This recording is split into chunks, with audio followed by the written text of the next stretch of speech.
It was quiet at Dan Broderick's Hillcrest home this morning. The police activity an indication of something less than tranquil inside.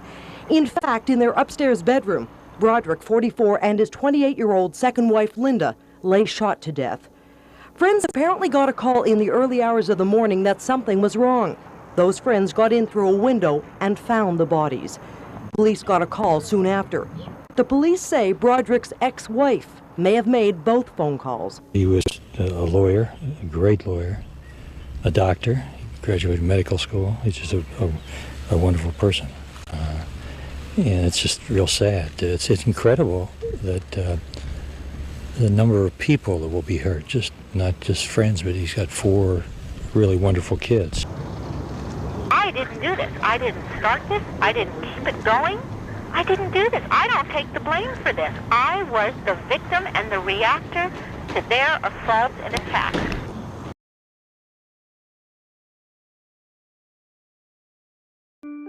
Betty Broderick was born on November 7, 1947, in Eastchester, New York. She was the second of 6 children and grew up in a strict Irish Catholic household. Motivated and ambitious, she graduated from high school and went on to attend the University of Massachusetts. After college, she met a charming young man named Dan Broderick. They quickly fell in love, and in 1969, they got married. Together, they had 4 children, Kim, Beth, Daniel, and Rihanna. Betty dedicated her life to being a supportive wife and mother, but as Dan's career as a successful medical malpractice attorney flourished, Betty found herself increasingly isolated. While Dan's career skyrocketed, Betty's sacrifices went unnoticed. She kept the household running while he pursued his ambitions at work, but the cracks in their marriage began to show when Dan started to prioritize his career over his family.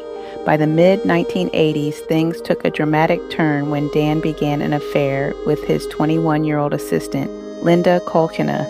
It was a betrayal that would shatter Betty's world. In 1985, Betty and Dan separated. Their bitter divorce became one of the most publicized cases in California's history. She was determined to fight for her children and her dignity. The divorce proceedings dragged on, with both sides airing their grievances in court. Betty's mental health began to deteriorate, and her anger and resentment toward Dan grew. Despite her struggles, the legal battles continued, culminating in a settlement that left her feeling cheated. After the divorce was finalized in 1989, Betty felt increasingly isolated and desperate. She would call Dan's house and leave mean comments about Linda on their answering machine.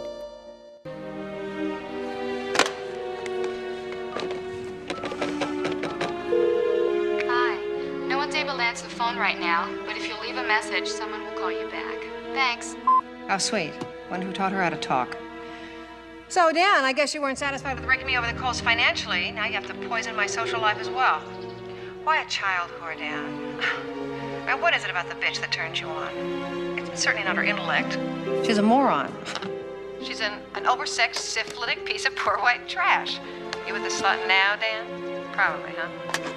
Betty broke into Dan's house and stole his and Linda's wedding guest list. She called all her old friends who was going to the wedding and berated them. One night, after dropping the kids off, Betty drove her car through Dan's front door. She believed her children were being alienated from her. In a desperate attempt to reclaim her life and her children's affection, Betty's actions would take a dark turn. On November 5th, 1989, Betty was filled with rage and despair, drove to Dan and Linda's home. The events of that night would change everything. In a fit of anger, she shot both Dan and Linda while they slept, an act that would haunt her for the rest of her life. The trial that followed was sensational. The media portrayed Betty as a scorned woman driven to madness. Public opinion was divided. Some sympathized with her struggles, while others were horrified by her actions.